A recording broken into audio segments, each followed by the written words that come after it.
Welcome back. It is Wednesday, April 3rd in the NBA. My three best bets are on the way. Let's dive into a recap from yesterday, a 1 and 2 day. Let's talk about it. I talked about in the video that I would add a play in the pinned comment, and we did just that. Trey Jones over 6.5 assists was that. Added play, added winner. He had 23 potential assists. If they even have the nerve of setting it at 6.5 again, I'll probably be on it. Our two losers, Emmanuel quickly over in rebounds plus assists. I knew he'd be on a minutes restriction, and he was. Still played about 26, 27 minutes. He had 9 rebounds and assists going into the fourth. Looked pretty solid. Just didn't get anything going in the fourth quarter. No rebounds, and I don't even think he had a single assist. He had an assist opportunity to Kelly Olynyk, and he got blocked by Spencer Dinwiddie. That's what we're working with, but quickly didn't get it done. I'm fine with that. The one I'm not fine with, Jimmy Butler. You're banned, brother. You're banned. You stink. I don't even care if you turn it on in the playoffs. I don't care anymore. I'm done with the Heat. Done with Jimmy. The man had like 13 points with 5 minutes left in the second. He ended with 17. He sucks. I saw a lot of comments bashing Jimmy, and I was, you know what? I would give him one more chance. No, he's trash. I'm out. I don't even care if they put him up as a free square for 0.5 points. I'm not taking it out of passion. I hate Jimmy. I hate the Heat. If when they make the playoffs, I'm going to bet on them every single game and hope that I absolutely jinx them out of the playoffs. I'm tired of them. Enough of that rant, though. We're going to dive into some NBA picks. I do want to note, though, our MLB video, if you haven't been tapped into those, what are you doing? We posted one earlier this morning, right before this video. Go tap in. We're talking about some nowhere in first innings. We've been having some fun on stream. We've been doing some hit parlays, a bunch of different fun things. And as I said in the last two NBA videos, April, typically a really good month for us historically, betting MLB. Go tap in. Go watch the video posted right before this one. We also have a hit parlay in that video posted later on an article form. But without further ado, you guys gave me first NBA picks, and I cooked up 3 that I really, really like. And there's a good chance I add a play today. Check the pinned comment as always. And also make sure you're following us on Twitter or join the DubClub if you want to. Let's dive in. The first pick of the day is a ladder type play. You understand what I mean. It's Mr. Scoot Henderson of the Portland Trailblazers. Here's how I'm playing his props. I'm just touching his assists today. I'm taking his over 6.5 assists, minus 138 on FanDuel for 1 unit. And I'm putting a little sprinkle, nothing too crazy, a quarter of a unit on him to get 10 plus assists plus 440 on FanDuel. Just a quarter unit. So in total, we have risked about 1.25 units on Mr. Scoot Henderson. I think there's a chance he gets 10 assists tonight. You want to go crazy and go for 12? Go for it. I won't lie. I will also be putting money on his triple double. Don't advise that. I might put like 0.05. I'm waiting for some lines to drop on other sports books, but why do I like Scoot tonight to get some assists? I don't mind the rebounds and assists too if you want to go crazy. Now, Scoot, if you look at the last few games, I feel like he's not necessarily due some good regression on assists, but he is flirting with getting this done, and I think he can get it done. This is my best bet of the day. Now, Scoot Henderson, why are we betting on the over 6.5 assists, tad juiced, and the 10 plus for a little bit of value? Now, obviously, the Blazers are down a lot of guys. Anthony Simon's out, Shaedon Sharpe out, Malcolm Brogdon out, Jerami Grant is doubtful, but what we should see is DeAndre Ayton playing, a very good guy for getting some assists too. What we've seen in the last 2 games with a lot of these guys out.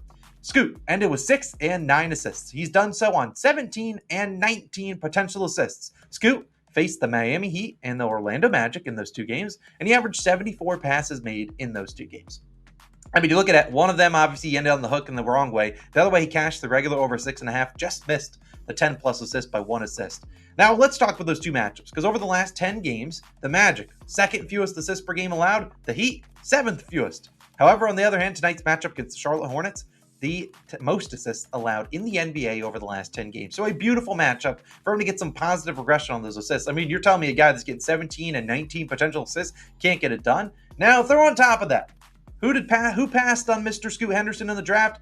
Charlotte Hornets. And while I could say, hey, maybe you should back his points, I think the assists are a good way. Scoot is definitely, a guy that's willing to pass the ball. And I really think he could easily get 10 assists tonight. And that would not surprise me.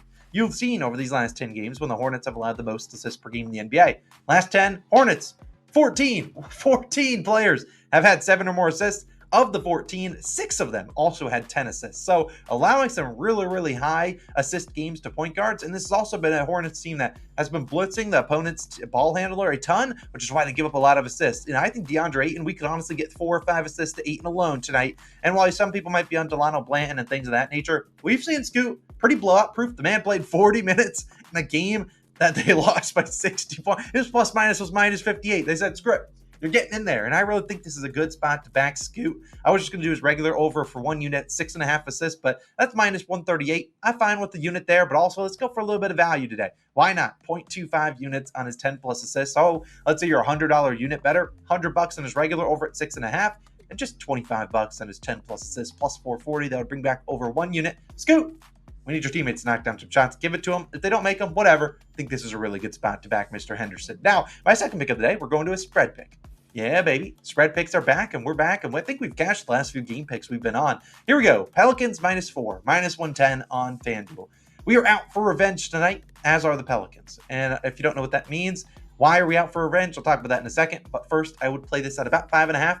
Honestly, the line was 4.5, and I was typing that up, and the FanDuel dropped it down to 4. I jumped on that. I was like, -4, give us some push potential. Obviously, the Pelicans win, and maybe they don't cover. I mean, if it's 4 points, so we could get some push potential there, depending on the free throws at the end of the game. But I think they smoked the Magic tonight. Now, why is that? Why are we out for revenge? On March 21st, back when Logan was in these NBA videos, and I think this might have been a solo video for him, I don't remember. He backed the Pelicans on the road in Orlando. Anything that could have gone wrong did go wrong. What do I mean? They lost by 15 points. They were up by 10 early. Brandon Ingram got hurt in that game. They shot 6 for 20 from 3.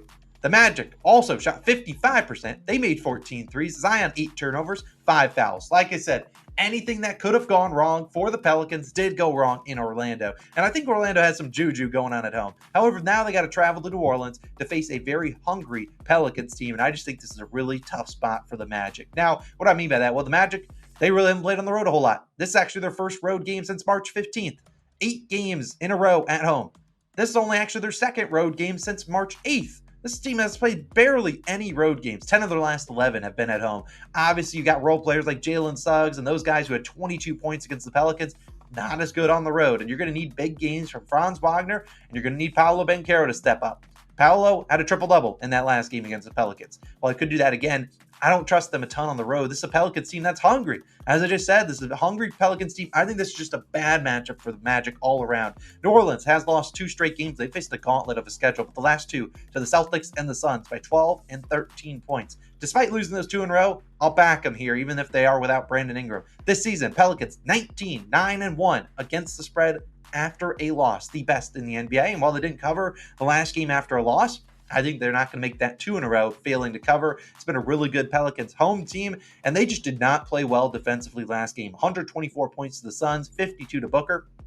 That is not the Pelicans. They are a much better defensive team than that. They will be locked in on defense. Willie Green will get the guys ready to go. They can't be afraid of shooting threes like they were last game against the Magic. I think they start to fall in this one. And I think Zion, who got literally negative calls, it actually had probably more offensive fouls than free throw attempts in that game against the Magic. I think he gets a few more calls tonight at home. Tend to see the refs a little bit more leaning towards the home team. You don't want to get the crowd fired up at you.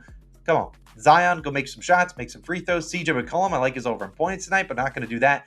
Instead, back in the Pelicans, minus the points at home, -4. Give it to me. New Orleans, go smoke the Magic like I know you guys are capable of. And my third and final pick of the day, but as I said, there might be an added play, and if so, it will be in the pin comment. We got a lot of games. It's a Wednesday slate. I'll probably add 1 or 2. Yesterday, if I had added like 3 picks, we probably would win 3-0 on added picks. I just only wanted to add 1. That's sometimes how it goes. I'm not going to be afraid of firing off today. It is Donovan Mitchell.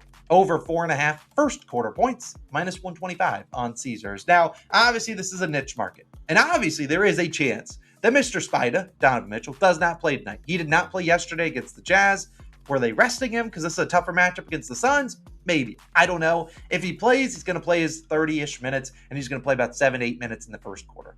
Now, like I said, if he doesn't play, whatever, skip forward to the pin comment, and maybe there's an added play there. You can check it out. I'll probably post it later on this afternoon. But in 2 games since his return, obviously Mitchell was a little banged up. He scored 7 and 5 points. That was against Philly and Denver. 2 really, really, really good defenses. Philly's a team that takes away your number 1 option, and Denver has some good elite, shooting guard defenders like KCP.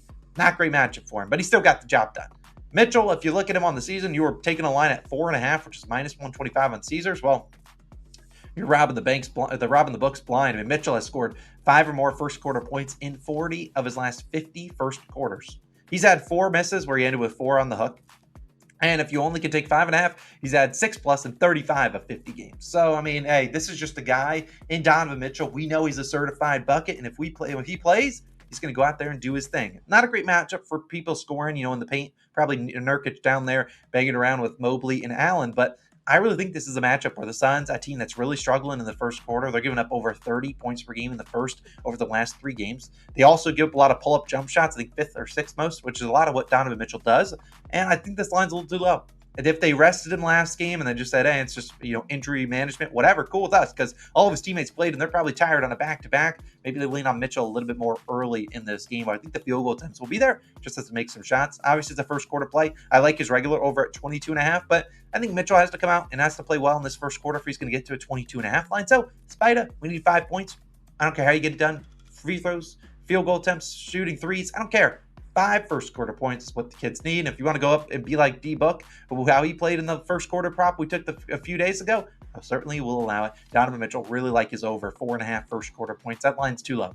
Should always be 5.5 or 6.5 for Donovan Mitchell. I know he could be on a minutes restriction tonight, but if he plays, that's a good indicator that yesterday they were just trying to rest him. So I really like Spida. Give me his over first quarter points. And as I said, if there is an added play, check the pinned comment. Check it down below. I will add it and I'll put it there. Also, if you want to just subscribe to the DubClub, you can do that as well. I'll give you a 7-day free trial in the link in the description. You go sign up, test out the DubClub, get all our plays early, about an hour or 2 hours before videos drop. But you guys have a wonderful Wednesday. Like I said, good chance I add a play later on today, so stay tuned for that. Pelicans, we need a big game. Donovan Mitchell, need a big first quarter. And obviously, Scoot Henderson, dishing it. Magic Johnson in Charlotte. Hopefully, we get those 10 assists from him. You guys have a great day. I'll see you guys back again in the next one. NBA 3-0 sweep. See you guys tomorrow. Peace.